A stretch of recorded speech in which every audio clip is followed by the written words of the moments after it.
नमस्कार. Media Bharat news मध्ये आपलं स्वागत. मी राज अस्रवणकर. मी आता आलोय बदलापूर शहरामध्ये. या बदलापुरामध्ये 2 डिसेंबरला नगर परिषदेच्या निवडणुका आहेत, नगरसेवक पदाच्या आणि थेट नगराध्यक्ष पदाच्या सुद्धा. इथलं जे राजकारण आहे ते इतके दिवस शिवसेना आणि भाजपा यांच्या युतीचं वर्चस्व या शहरातल्या राजकारणावरती होतं. गेल्या काही वर्षांमध्ये इथली लोकसंख्या बदलली, बदलापूरचं रूप सुद्धा बदललेलं आहे आणि इथलं राजकारण समाजकारण सुद्धा बदललेलं आहे. या बदललेल्या सगळा जो फरक आहे त्याच्यावरती आपण बोलण्यासाठी आपल्या सोबत आहेत राम पातकर, बदलापुरातल्या राजकारणातलं एक अभ्यासू व्यक्तिमत्व, माजी नगराध्यक्ष राहिलेले आहेत आणि आजचं जे बदलापूर आपल्याला दिसतं आहे त्याच्या जे बदलाचा जो पाया आहे तो राम पातकरांनीच घातलेला आहे असं सुद्धा आपल्याला अनेक ठिकाणी ऐकायला मिळतं. आपण त्या सगळ्या विषयांवरती त्यांच्याशी बोलणार आहोत. मला एक सांगा पातकरजी, तुम्ही नगरसेवक होतात, नगराध्यक्ष राहिलेला आहात, तुम्ही थेट नगराध्यक्ष म्हणून सुद्धा निवडून आलेला आहात आणि तुम्ही जेव्हा सत्तेमध्ये होतात, खुर्चीमध्ये होतात, तर त्यावेळेला तुम्ही खूप सारा एक वेगळा म्हणजे नेहमीचं जे एक पारंपरिक राजकारण जे असतं त्याच्या बाहेर येऊन तुम्ही राजकारण करायचा प्रयत्न केला. त्याचे परिणाम, दुष्परिणाम सुद्धा तुम्हाला भोगावे लागलेले आहेत त्या सगळ्या गोष्टीची. पहिला माझा प्रश्न आहे, तुमचं बदलापूर, तुम्ही जेव्हा राजकारणात आलात ते बदलापूर आणि आज तुम्ही पुन्हा निवडणुकीच्या राजकारणामध्ये आहात, काय फरक आहे या दोन बदलापुरात? कसं आहे, 1955ला पहिली निवडणूक लढवली. पहिले तर ह्या शहराला इतिहास असा आहे की महापालिका पहिल्यांदा झाली, ग्रामपंचायत टू महापालिका, आणि महापालिका नंतर नगरपालिका झाल्या दोन, अंबरनाथ आणि बदलापूर. त्यामुळे पहिला मला जगातलं आश्चर्य असेल. लोकांचा प्रवास नगर परिषदेकडून महापालिकेकडे झाला. याचा या शहरात ग्रामपंचायतून महापालिकेत झाला, ग्रामपंचायत टू महापालिका आणि महापालिका टू नगरपालिका. तर त्यामुळे साधारण एकदम नगरपरिषद निवडणुका लागल्या.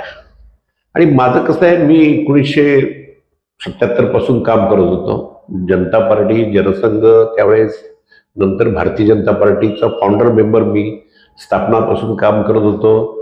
आणि मला संघाच्या पदाधिकाऱ्यांनी सांगितलं की तुम्हाला आता भाजपचा अध्यक्ष व्हायचं. तर भाजपचा अध्यक्ष झालो. आणि 6 वर्षानंतर असं कोण अध्यक्षपद सोडतो का, तर मी सांगितलं आता नव्याने कोणीतरी उभं राहिलं. पण माझ्या नेतृत्वाखाली 95ची निवडणूक झाली आणि मी अतिशय सरळ मार्गी निवडणूक लढवली. कुठे नावांमध्ये काही अफरातफर न करता आहे त्या निवडणुकीत लढलो. कुठेही दादागिरी केली नाही. तरी सुद्धा शिवसेनेपेक्षा 100 मतं फक्त आम्हाला कमी होती आणि आम्हाला 3 कॅन्डिडेट आले. आणि काही आमच्या ज्या सीट होत्या त्या 21 मताने, 22 मताने अशा 6 सीट पडल्या. शिवसेनेच्या 8 सीट होत्या. आणि पूर्वी आमची युती होती, परंतु मनोहर आंबवणे पहिले नगराध्यक्ष. युती होती पूर्वी, पण त्यानंतर नाही झाली. आम्ही फ्रेंडली फाईट केलं, पण त्यांच्या 8 आल्या आणि एकूण 18 मेंबर असल्यामुळे मेजॉरिटीला 1 कमी होतं. तर मला काँग्रेसवाल्यांनी खूप संपर्क साधला आणि प्रयत्न केला, कारण माझे वडील पण काँग्रेसचे होते. पण मी त्यांना सांगितलं मी युतीचा कार्यकर्ता आहे आणि त्यामुळे मी काही तुमच्याबरोबर लढणार नाही आणि मी काँग्रेसच्या विरोधातला कार्यकर्ता आहे.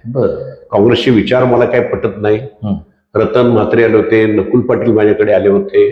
खूप मला सांगितलं की तुम्हाला 5 वर्ष नगराध्यक्ष देतो. पण मी त्या मोहाला काय बळी पडला. मी त्यांना सांगितलं आमचे अटल बिहारी वाजपेयीचा आदर्श आम्हाला आहे की एवढे वर्ष विरोधी पक्षात राहून सुद्धा त्यांनी कधीही मोहाला बळी पडले नाही. मंत्री झाले असते, त्यांना नेहरूंनी पण ऑफर दिलीच होती, पण ते मोहाला बळी पडले नाही. आता त्यांचाच आदर्श डोळ्यासमोर मी नाही मोहाला पडलो. त्यांनी सांगितलं तुम्हाला 5 वर्ष आम्ही नगराध्यक्ष देतो. तर मी नाही झालो. सत्ताधारी पक्ष काँग्रेस होता तरी मोहाला नाही बळी पडलो. पण नंतर मला उपनगराध्यक्ष पद दिलं. मनोहर आंबवणे नगराध्यक्ष झाला, अध्यक्ष, उपाध्यक्ष, आम्ही सगळीकडे त्यांचाही संपर्क होता आणि माझाही पब्लिकशी चांगला संपर्क होता. म्हणजे तुम्ही फ्रेंडली लढल्यानंतर सत्तेमध्ये नंतर एकत्र आलो. ओके. सत्तेत एकत्र आल्यानंतर 2000 साली आम्ही निवडणूक लढवली आणि त्यानंतर सुद्धा नव्हतीच होती. पण मला असं वाटतं की पण नंतर सुद्धा एकत्र आम्ही आलो आणि त्यानंतर जे वाटप झालं की नगराध्यक्ष 1.5 वर्षाचं मला दिलं आणि नंतर कायदा बदलला, त्यामुळे मी पूर्ण वेळ 2005 पर्यंत नगराध्यक्ष राहिलो. नंतर कायदा असा झाला की नगराध्यक्ष जनतेतून निवडायचा कायदा झाला. पण शिवसेनेच्या त्यावेळेस पदाधिकाऱ्यांचं आणि माझं कर्तृत्व एवढं होतं, डेव्हलपमेंटची कामं आणि स्वच्छ प्रशासन, त्याच्यामुळे मला दोघांनी मला पाठिंबा दिला आणि मला कंटिन्यू केला आणि 2005 साली जनतेतून आलो. तुमची स्वतःची एक असं नीटनेटकं राजकारण करण्याची पद्धत होती. कारभार सुद्धा तुम्ही तुमचं जे नॉलेज आहे प्रशासकीय ते तुम्ही कारभारामध्ये वापरायचा प्रयत्न केला. तुमची जी सहकारी होती त्यावेळेला शिवसेना आणि भाजपातली सुद्धा, त्यांचं तुम्हाला सहकार्य मिळालं हे सगळं करत असताना? असं आहे की काही मला बरोबर निघून सगळ्यांना बरोबर घेऊन जायची सवय होती. त्यामुळे काही गोष्टीकडे दुर्लक्ष करून आपण युती कशी व्यवस्थित आणि सरकार कसं चालवलं जाईल, जसं आता नरेंद्र मोदी आहेत, त्यावेळेस अटल बिहारी वाजपेयी काम करत होते, ते डोळ्यासमोर ठेवून मी काम करत होतो आणि मला ते व्यवस्थित झालं आणि मला 2 राष्ट्रपती पुरस्कार मिळाले, इंटरनॅशनल अवॉर्ड मिळाला. तर मी एवढं काम केलं, एक आदर्श नगराध्यक्ष म्हणून आम्हाला नगरपालिकेला 30 लाखाचा पुरस्कार पण मिळाला स्वच्छतेचा. केंद्र सरकार 1 कोटी रुपयाचा अंदाजे आम्हाला बक्षीस रुपये पैसे मिळाले. केंद्र सरकारचं केंद्राचं मला 2 पुरस्कार मिळाले, राष्ट्रपती पुरस्कार. एक human waste is a gold, Pratibhatai Patil यांच्या हस्ते मिळाला.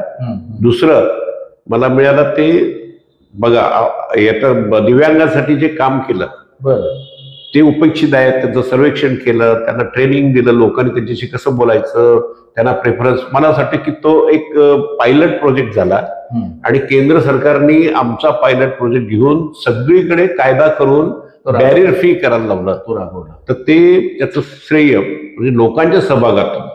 त्यामुळे माझं कौतुक झालं. देशभर माझ्या मुलाखती झाल्या. टीव्हीवरती मला एक छोटा खेड्यातला नगराध्यक्ष, छोट्या नगरपालिकेचा नगराध्यक्ष टीव्हीवरती मुलाखतीला जातो, सगळीकडे कौतुक होतं. मला प्रमोद भाऊंनी एक दिवस फोन केला, रे पेपरला बातमी आली होती मला पुरस्कार मिळाला म्हणून. त्यांचं विमान लेट झालं होतं. पूर्वी मोठा फोन असायचा 16 रुपये मिनिटचा, त्यावेळेस ते मी घाबरलो, बापरे कोणाचा फोन आलाय, प्रमोद भाऊंचा.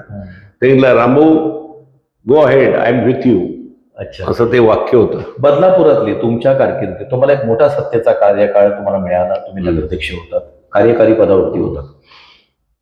बदलापुरात तुमच्या कारकिर्दीतली तुम्ही केलेले प्रोजेक्ट किंवा तुम्ही उभारलेल्या वास्तू अशा ज्या तुम्ही सांगू शकाल की हे मी केलेलं आहे, हे जे काम आहे, कसं आहे तुम्ही काय सांगा? मी बेसिकली इंजिनियर असल्यामुळे मी ज्यावेळेस बसलो दुसऱ्या दिवशीच मी असं एक ठरवलं की मायक्रो मॅनेजमेंट, की स्टाफला पहिले 1 तास सकाळी गेल्याबरोबर मी सकाळी 7 ला सफाई चेक करायला जायचो.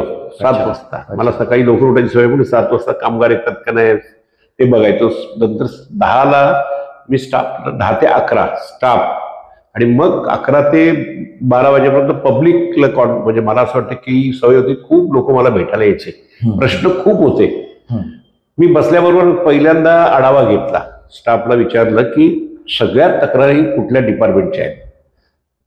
तर ती स्ट्रीट लाईटच्या सगळ्यात जास्त तक्रारी होत्या. 4,500 तक्रारी 1 वर्षामध्ये स्ट्रीट लाईटच्या होत्या. फक्त स्ट्रीट लाईटचा एक पोल खंबा म्हणजे असा वाकडा, एक असा, एक तसा, बॉक्स उघडे, सडलेले, अशी परिस्थिती. आणि 50% स्ट्रीट लाईट नव्हती. लोकांनी तक्रार यायच्या, आमचं मंगळसूत्र मारलंय, आमच्या घरात चोरी होते, स्ट्रीट लाईट नाही, लोक रात्री उशिरा यायचे, त्यांना टेन्शन असायचं. तर अशा पद्धतीने मग काय करायला पाहिजे, त्याच्यावरती मी खूप मोठं रिफॉर्म्स केलं. आज 50% लाईट नाही तर 95% पेक्षा लाईट चालू नसतील तर त्याला दंड लावण्याचं एक प्रक्रिया आम्ही केली. आणि ती नंतर मग तुमच्या शिंदे साहेबांनी मला वाटतं उल्हासनगरला राबवली. आम्ही प्रायव्हेटायझेशन केलं. माझा मेंटेनन्सचा खर्च 1.5 कोटी रुपये होता स्ट्रीट लाईट, आणि 50% लाईट चालू होत्या. प्रायव्हेटायझेशन अमरावती धर्तीवरती मी केलं. आज त्याचा फायदा झाला. आज स्ट्रीट लाईट 95% पेक्षा चालू आहेत, जास्त चालू आहेत. आणि खर्च माझा त्यावेळेस 6,000 स्ट्रीट लाईट्स होत्या, आता जास्त झाल्यात, गाव वाढल्यामुळे आता जास्त झालं. पण त्यावेळेस मी बसल्याबरोबर खूप त्याच्यावरती प्रयत्न केला, पण नाही म्हणून प्रायव्हेटायझेशन केलं. मला 50 लाख रुपये मेंटेनन्सचा खर्च यायला लागला. म्हणजे पूर्वी 1.5 कोटी यायचा. लाईटचं बिल सुद्धा अधिकारी मीटरिंग नाही, त्याच्यामुळे ते खूप वाटेल तशी बिलं द्यायची, भांडणं करायची, नगराध्यक्षाला ब्लॅकमेल करायचे किंवा नाही आम्ही अमुक करू, मग आमचं हे काम करा, ते करा. पण मी ते सगळं मीटरिंग केलं, 100% मीटरिंग केलं. स्ट्रीट लाईटचं बिल पण कमी झालं आणि मला सांगायला आनंद वाटतं की स्ट्रीट लाईट आज जे दिसत आहेत त्याचं पूर्ण श्रेय आमचं आहे. दुसरा सगळ्यात महत्त्वाचं त्यांना विचारलं, दुसरी काय तक्रार आहे? स्टेशनला उतरल्याबरोबर डोंबिवली बँकेचे मोठा कचऱ्याचा ढिगारा, स्टेशनला उतरल्याबरोबर दत्त मंदिराचे ढिगारा, पलीकडे ढिगारे. तर मग आम्ही एक कमिटी नेमली, आशिष गोळे तिला आमचा नगरसेवक होता, तिला कमिटी नेमली आणि कमिटीने रिपोर्ट केला की आपण घंटागाडी चालू केलं पाहिजे. मग घंटागाडी आम्ही चालू केली. आज सांगायला आनंद वाटतं की बऱ्याचशा ठिकाणी कचऱ्याचा ढिगारा नाही. लोक स्वतःहून आम्ही अवेअरनेस केलं, लोकांना सांगितलं की तुम्ही असं वागलं पाहिजे. अशा प्रकारे घंटागाडी आल्यावरती कचरा लोक आम्ही बघायचो. आता एकदमच काय होऊ शकत नाही, पण लोक जी टाकायची ते डोंबिवली बँकेची ते कचरा कुंडी हल्ली, अशा पद्धतीचं आम्ही काम केलं. घनकचरा व्यवस्थापन ही जी कन्सेप्ट आहे कचऱ्याच्या विल्हेवाटीसाठी, त्याचं पालन ह्या बदलापूरमध्ये होतं का? म्हणजे कचरा उचलतो आपण, स्वच्छता दिसते. बघा, तुम्ही अतिशय चांगला प्रश्न विचारला. खूप त्रास, म्हणजे आम्ही घंटागाडी चालू केली तर कचरा कुठे टाकायचा, डम्पिंग ग्राउंडच नव्हता. पण मला सांगायला आनंद वाटतं की मी सरकारी जागा सगळ्या नगरपालिकेच्या नावावर केल्या आणि डम्पिंग ग्राउंडसाठी स्पेशल 23 एकर जमीन नावावरती केली. त्याच्यावर वाद झाला, ज्याचा कोणाचा अपेक्षा होता त्यांनी खूप मला त्रास दिला, तो भाग सोडून द्या. पण डम्पिंग ग्राउंड नावावर असणारी, जागा नावावर असणारची स्वतः नगरपालिका मला असते महाराष्ट्रातली एकमेव नगरपालिका असेल. बरं, स्वतःच्या नावावर असलेली. आणि त्याच्यामुळे काय झालं, पूर्वी काही लोक आम्हाला त्रास द्यायचे, इथे कचरा टाकायचा नाही. आम्ही वडवलीला टाकत होतो, तिथे खूप खदान होती मोठी, तिथे टाकायचं, पण तिथली लोक आम्हाला दगड मारायचे, त्रास द्यायचे. बरोबर आहे, साहजिक असते. पण तो त्रास आम्ही डम्पिंग ग्राउंड आमचं स्वतःच झाल्यामुळे त्रास कमी केला. डम्पिंग सोबत तुम्ही जेव्हा नवीन प्रशासकीय भवन नगरपालिकेचं करायला गेलात फॉरेस्टच्या लँडवर, ते सुद्धा बरंचसं कॉन्ट्रोवर्शियल झालं होतं की तुम्ही झाडं तोडताय. असं नाही, असं आहे, ती जागा मी अडवाणी साहेबांना धन्यवाद देतो. ती जागा महाराष्ट्र शासनाची होती. महाराष्ट्र शासनाने त्यांना फक्त ते वायरलेस ऑफिससाठी दिलं होतं फॉरेस्ट स्टेशन जवळ. स्टेशन जवळ फॉरेस्ट असणं मला वाटत नाही की योग्य आहे. दिला सत्रांनी पण खूप मेहनत घेतली त्यावेळेस आमच्याकडे. आमचा प्रस्ताव दिल्लीला गेला. अडवाणी साहेबांचे PS होते, ते सेक्रेटरी होते इन्व्हायरमेंटचे. त्यांना प्रस्ताव यांनी पाठवला. स्टेट गव्हर्नमेंटने काय करायला तयार नव्हते, कारण विरोधी पक्ष तुम्ही होतो, ते काही सहकार्य करू. पण त्यांना फाईल पाठवा दिल्लीला. तर अडवाणी साहेबांचा PS होता त्यावेळेस, त्यांनी विरोधी पक्षात होते, नंतर तो सेक्रेटरी झाला. त्याला गेल्यानंतर त्यांनी मला संध्याकाळी 4 वाजता आदेश दिला की ही फॉरेस्टची जागा नाहीये, ही महाराष्ट्र शासनाची आहे, तुम्ही निर्णय घ्या. तो प्रस्ताव आमचा आला नीला सत्यनारायणकडे. नीला सत्यनारायणनी हिअरिंग दिला आणि पाचपुते, आता ते आमच्याकडे आहेत, पाचपुते त्यावेळेस मंत्री होते. हे आमच्या इथे लोकल काही काँग्रेस कार्यकर्ते सगळ्या कामाला विरोध, उड्डाण पुलाला विरोध. पण तो पण एक मोठं क्रेडिट आहे. मी तो पुढच्या भागात आता सांगतो तुम्हाला. ते झालं, ते पत्र आलं, हिअरिंग दिलं, ती फाईल गेली तरी 4 महिने दाबून ठेवली. मग मी हायकोर्टात गेलो. बरं, हायकोर्टात राजन घोरपडेंनी त्याला PR टाकली आणि ती जिंकली. त्यांनी सांगितलं 1 महिन्याच्या आत तुम्ही निर्णय घ्या. मग आम्ही हायकोर्टातून झालेले. हो, त्यांनी मग सांगितलं की का निर्णय घेत ना, फाईल का पेंडिंग ठेवतात. ते आम्ही भेटलो, त्यांनी मिटिंग लावली. आम्ही सांगितलं की बाई आमचं सगळं क्लिअर आहे, तुम्ही का दाबून ठेवताय, तुमचा काही अधिकारच नाही. तर त्यांनी दिलं, पण ते पैसे भरायला लावले. आम्ही जवळजवळ 1 कोटी रुपये आम्ही भरले आणि ती जागा त्यावेळेस 1 कोटी भरले. जागा नावावर झाली. आज स्टेशन जवळची, आज त्या जागेची किती किंमत असेल. नगरपालिकेच्या नावावर जागा झाली, सरकारने नावावर केली, नगरपालिकेच्या नावावर झाली.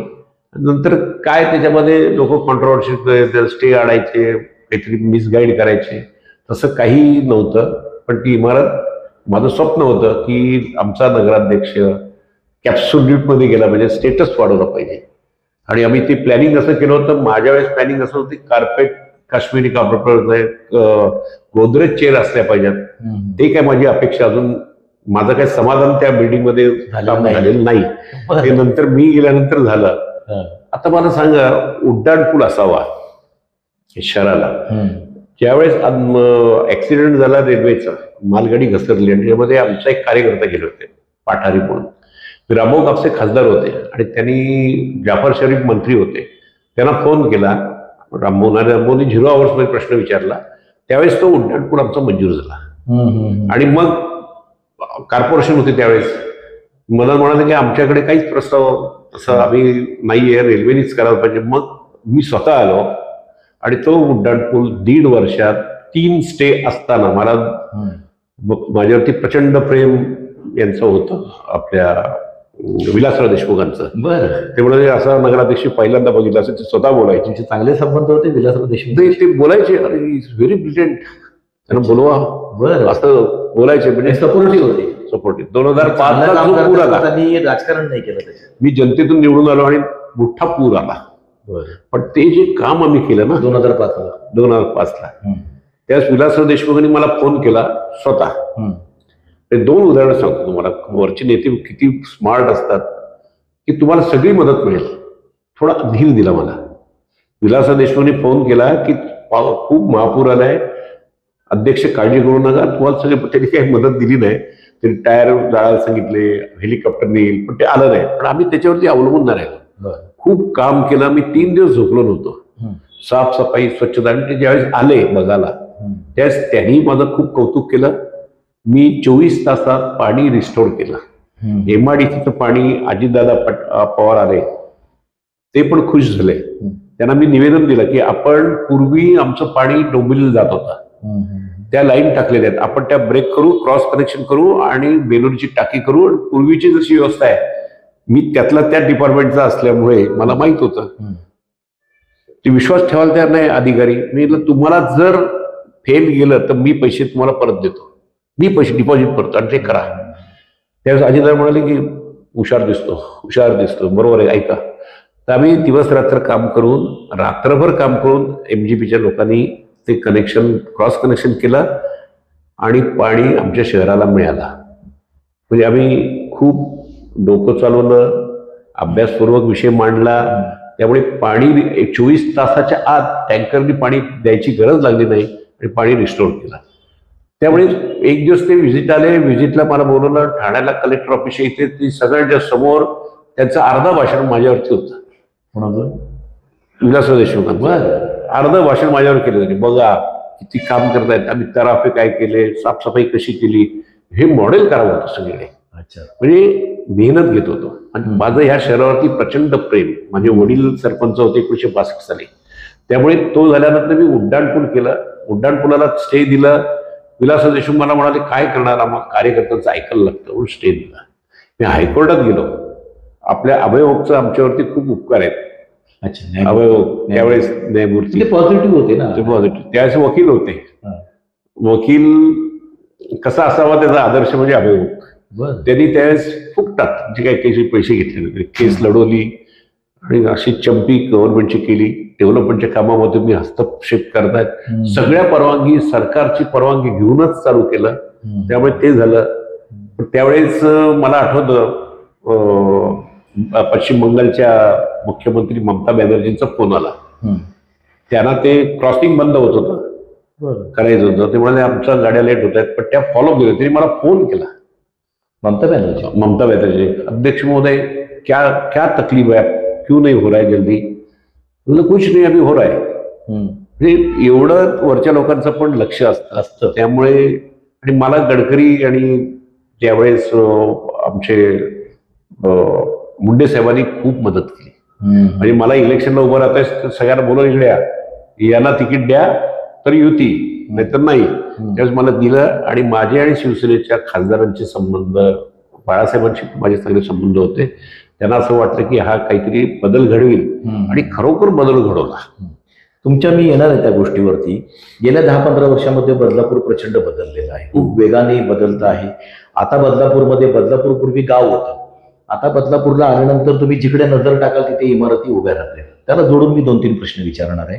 एक तर 2005च्या पुराचा तुम्ही उल्लेख केला, तुम्ही त्याच्यामध्ये काम केलं, तुम्ही त्याच्यातून काही धडा घेतला का बदलापूरने? की रमेशवाडी तुमची पूर्ण पाण्याखाली होती सगळी, येस. तर मग असं सकल भागामध्ये बांधकामं होऊ नयेत किंवा आता जी इतकी सगळी बांधकामं कॉम्प्लेक्स उभी राहत आहेत, तर तिथे असा प्रश्न परत रिपीट होणार नाही कधी जर पूर परिस्थिती, तर अशी काही काळजी घेतली का पूर्वकावर सरकार देताना? सरकारचं कसं असतं, औषधापेक्षा रोग बरा. बरं, म्हणून मी त्याच्यावरती स्टडी केला. मी नेदरलँडचं स्टडी केलं की नेदरलँडमध्ये समुद्र वर आहे आणि शहर खाली आहे. खाली आहे. मग वुहान, चायनाचं वुहान शहराचं लोकांनी व्हिजिट दिली आणि नेदरलँडचं जे जे काही केलं ते तिथं केलं. मी आता त्याच्यावरती रिपोर्ट तयार केला आणि सरकारला दिला. तुम्ही केलं तयार? येस. त्याच्यामध्ये असं आहे की नदीचं पहिले आजपर्यंत गाळ नाही काढला. नदीचं गाळ अजूनपर्यंत काढलेलं उल्हास नदी 24.5 मिलियन मेट्रिक क्यूब एवढा गाळ आहे. तेवढं पाणी पिऊ शकतो, म्हणजे पूर येणार नाही. तो पहिले गाळ काढला. म्हणजे आता तुम्हाला सांगायला आनंद वाटते की देवेंद्र फडणवीस सारखा मुख्यमंत्री होणे नाही. बरं, त्यांनी लगेच दखल घेतली, 11 कोटी रुपये मंजूर केले. गिरीश महाजन पण आहे, गाळ काढला. 11 कोटी रुपये मंजूर केले. त्याचा इलेक्शन लागल्यामुळे थांबलं. तिथं झालं आणि मी पात्रामध्ये बोर्स टाकायला सांगितलं. बरं, म्हणजे जिथे जिओलॉजिकल डिपार्टमेंटचा सर्वे रिपोर्ट घेऊन जिथे शक्य तिथे बोर्स टाका आणि पात्राच्या बाजूला ग्रामीण भागामध्ये ऑलिम्पिक दर्जे 2.5 लाख लिटर कॅपॅसिटीचे पॉन्ड्स, एक 6-7 पॉन्ड्स बांधा. बरं, ते जर पाणी आलं की त्या पॉन्ड्स मध्ये जाईल आणि पॉन्ड्स मध्ये जाईल. आणि पोशीर आणि शिल्लर बांधा. पोशीर जर बांधला गेला तर उल्हास नदीला पाणीच येणार नाही, त्यामुळे पूर येणार नाही. म्हणजे पूर आला तरी इथे म्हणजे तुम्ही कर्जतचं म्हणता. आता ते मंजूर झालं. ते तर खूप पेंडिंग आहे ना, किती वर्ष झाली? नाही झालं ते टेंडर पण झालं. पोशीर आणि शिल्लार मंजूर झाले. पिण्याचा पाण्याचा प्रश्न सुटेल. म्हणजे दमा मोरे म्हणून आहेत एक्सपर्ट इरिगेशनचे, त्यांना भेटायला गेलो. त्याच्यामुळे पात्र साहेब हुशार आहात तुम्ही खूप चांगला मुद्दा मांडलाय. पूर्वी धरणं पिण्याच्या पाण्यासाठी किंवा याच्यासाठी करायचे, आता तुम्ही पूर येऊ नये म्हणून धरणं बांधतायत. एक्सेस पाणी जे आहे, अतिरिक्त पाणी ते येणार नाही खाली, त्याच्यामुळे पूर येणार नाही. अशा सगळ्या योजना प्रणामध्ये इव्हन मराठवाड्याला पाणी जावं. उल्हास नदीचं पाणी समुद्राला मिळतं पावसाचं, कारण आपल्याकडे कसं आहे समुद्र जवळ आहे. ते पाणी उचलून उल्हास खोऱ्यातलं पाणी तानसा खोऱ्यात टाकायचं, म्हणजे भातसात टाकायचं. आणि भातसातलं पाणी पंपिंग करून, आपल्याला आता वीज भरपूर आहे, पूर्वी वीज नव्हती, तर ते पंपिंग करून बदाई धरण, ते धरण जे आहे इगतपुरीचं, तर नाव लक्षात नाही, इगतपुरीच्या धरणात टाकायचं आणि बाय ग्रॅव्हिटीने नगरला पाठवायचं आणि नगरनी पैठण ते जाऊ शकतं. त्याचाही फडणवीस साहेबांना मी धन्यवाद देतो की त्यांनी त्याचा DPR बनवायला घेतलाय. तो जो झाला म्हणजे पूरच येणार नाही हो. म्हणून मगाशी सांगितलं की तुम्हाला लोक काय म्हणतात, पूर आले चालेल, औषधापेक्षा म्हणजे रोग बरा असं ते म्हणाला, म्हणून त्यांनी सांगितलं. पण मला ते लक्षात आलं होतं. म्हणजे हेच स्टडी करून तुम्ही रिपोर्ट दिला. आता पहिला अजेंडामधला आमचा विषय आहे की नदी. परत मी असं बघितलं, 2 गोष्टी तुम्हाला सांगतो. एक विषय घेतला की नदी, जसं चायनाचा राष्ट्राध्यक्ष आमच्याकडे आला, साबरमती तिथे वॉटरफ्रंट डेव्हलपमेंट केलं. मग उल्हास नदी मुंबईपासून जवळ आहे. बदलापूर शहर असं आहे की पुणे आणि मुंबईच्या मधीच आहे. ते लोक पुण्याला जात आहेत आणि बिचारांना परवडत नाही आणि नाहीये. म्हणून मी आता रेल्वेचा रिफॉर्मचा प्रवृत्ती पण स्टडी केला, तो रिपोर्ट दिला आणि रेल्वे मंत्र्यांनी खूप तारीफ केली या विषयात आणि ते लक्षात जोडून तो परत तिथे येणारच होतो. बदलत्या बदलापूरशी माझा निगडीत प्रश्न आहे की लोड वाढतोय, बांधकामं भरपूर होत आहेत, लोकसंख्या तुमची वाढते, लोड वाढतोय, इन्फ्रास्ट्रक्चर जे आहे ते त्याला जोडून जे मिळालं पाहिजे ते दिसत नाहीये बदलापूरमध्ये पुरवलं जाते. आणि सगळ्यात महत्वाची गोष्ट म्हणजे रेल्वेची तुमची पब्लिक ट्रान्सपोर्ट सकाळची 8 वाजून 10 वाजताची जी गाडी आहे, जिला क्वीन म्हटली जाते, त्या गाडीला आता मला प्रचंड चेंगराचेंगरी असते. एक महिला काही महिन्यांपूर्वी त्या गर्दीखाली चिरडून तिचा मृत्यू झाला. तर काय आपण त्यासाठी सगळं काय करतो? आता तुम्हीच माझ्या बातम्या दिलेल्या आहेत पूर्वी. मी एकात्मिक परिवहन सेवा चालू करावी, MMRDचं ज्यावेळेस मी आंदोलन केलं आणि सदस्य झालो, आंदोलन करत 30,000चा मोर्चा होता MMRD एरियामध्ये आम्ही दिलं होतं. बरोबर. ते एकात्मिक परिवहन सेवा त्याच्यामध्ये रेल्वे आली पाहिजे, वॉटर ट्रान्सपोर्ट आला पाहिजे, एअरपोर्ट अथॉरिटी आली या पाहिजे, सगळ्याचं मोनोरेल आला पाहिजे, मेट्रो आली पाहिजे. एक अथॉरिटी मुख्यमंत्री अध्यक्ष, चीफ सेक्रेटरी आणि बाकी नगराध्यक्ष, त्याचे सदस्य, महापौर सदस्य त्यांनी केली. पण मी त्यांना मुद्दा काय म्हणला विलासराव देशमुख असताना, की तुम्ही ठाण्याला उतरला, there is no public transportation. Railway बंद झाली, रेल्वे बंद झाली आणि नेमकी 8 दिवसांनी ती बंद झाली. मला विलासराव म्हणाले की मी बस सर्व्हिस चालू करतो. तुमची एसटी बस नको, मला शहरात एसटी बस नको, तुम्ही बेस सारखी व्यवस्था करा. पण तुम्हाला सांगायला आनंद वाटतं की माझ्या त्या फॉलोअपला देवेंद्र फडणवीसांनी पाठिंबा दिला आणि मान्य केलं. पुढच्या काळामध्ये आता झालं ना.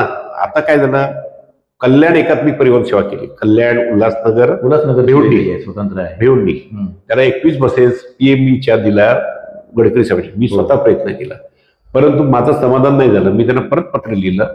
त्यांनी ठाणे एकात्मिक परिवहन सेवा त्याच्यासाठी कमिटी अपॉइंट केली. त्याचं अध्यक्षपद मुंबई महापालिकेच्या बेस्ट महाव्यवस्थापकाला दिला. आणि आता त्याचा रिपोर्ट झाला की मग म्हणजे कल्याणची त्याला जॉईंट होईल. इन प्रोसेस आहे, झालं ना, बहुतेक फायनल स्टेजला आहे. त्यांना ऐका ना, 350 बसेस सेंट्रल गव्हर्नमेंटने मंजूर केलेल्या आहेत.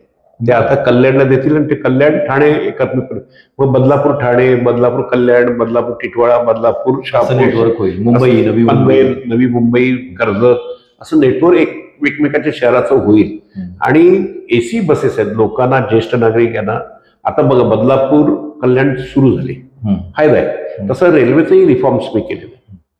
तिसरा प्रश्न, वाढलेल्या बदलापूर सोबत शहर जेव्हा वाढतं तर त्याची गणितं बदलतात. वेगवेगळी जाती धर्माचे लोक येतात, वेगवेगळ्या भाषा प्रांताचे लोक येतात. तुम्ही जे राजकारण केलं बदलापूर गावाचं, त्यावेळीची परिस्थिती, सामाजिक राजकीय समीकरणं आणि आत्ताची परिस्थिती, फरक पडलाय का? भाजपाचं जे वर्चस्व आहे ते आज सुद्धा अबाधित आहे का बदललेल्या पॉप्युलेशन मध्ये? आणि नवीन जे लोक आहेत त्यांना तुम्ही राजकीय पक्ष म्हणून कसे सामोरे जाणार आहात? कारण गेल्या 4-5 वर्षामध्ये निवडणुका झालेल्या नाहीत. कसं आहे, तुम्ही प्रश्न विचारला. मी भाजपचा फाउंडर मेंबर आहे. मी सोशल इंजिनिअरिंग केलं होतं. मी ज्यावेळेस नगराध्यक्ष, म्हणजे माझ्यावर जबाबदारी होती, तर बऱ्याचशा समाजाला प्रतिनिधी देण्याचे कॅन्डिडेट उभे केले होते. लोकांना असं वाटत होतं की अरे बापरे, भाजपचं काहीच नाहीये, काहीच नाही. भाजपचं शिवसेना स्ट्रॉंग होती, बाळासाहेबांची आमच्या भागामध्ये स्ट्रॉंग होती. पण मी सोशल इंजिनिअरिंग केल्यामुळे आमच्यात म्हणजे एक कपडे भांडी धुणारी लेडीजला पण मी उभं केलं होतं. ती 22 मतांनी पडली. आमचा श्रीकांत चिमोटे सुद्धा 20-22 मतांनी पडला. संदेश मादेकर पडला. अशा 5-6 सीट जर आमच्या आल्या असत्या, आम्ही केले असतं. पण एवढी काही नसताना आम्ही एवढ्या सीट जिंकू शकतो. 100 मतं फक्त त्यावेळेस कमी पडले. याचा अनुभव आहे. आणि आता काय झालं, मधल्या पिरियडमध्ये भारतीय जनता पार्टीचं नेटवर्क खूप वाढलंय. सर्व समाजामध्ये भारतीय जनता पार्टी आली. आमच्याकडे काही समाजामध्ये आम्ही जात नव्हतो. कुणबी समाजामध्ये काम कमी होतं, आगरी समाजामध्ये कमी होतं. आता आमच्याकडे कपिल पाटील आगरी समाजाचे आहेत, आमदार किसन कोथरे कुणबी समाजाचे आहेत. म्हणजे यांना पण मानणारा काही वर्ग निर्णय समाजाचा आहे. मराठा समाजाचे लोक आमच्याकडे खूप मोठ्या प्रमाणात आले. त्यामुळे असं वाटतं की आत्ता जी इलेक्शन आहे, जरी कोणी हवा अशी करत असेल तरी त्या हवेवरती कोणी जाऊ नये. भारतीय जनता पार्टीचं नेटवर्क खूप मोठं आहे.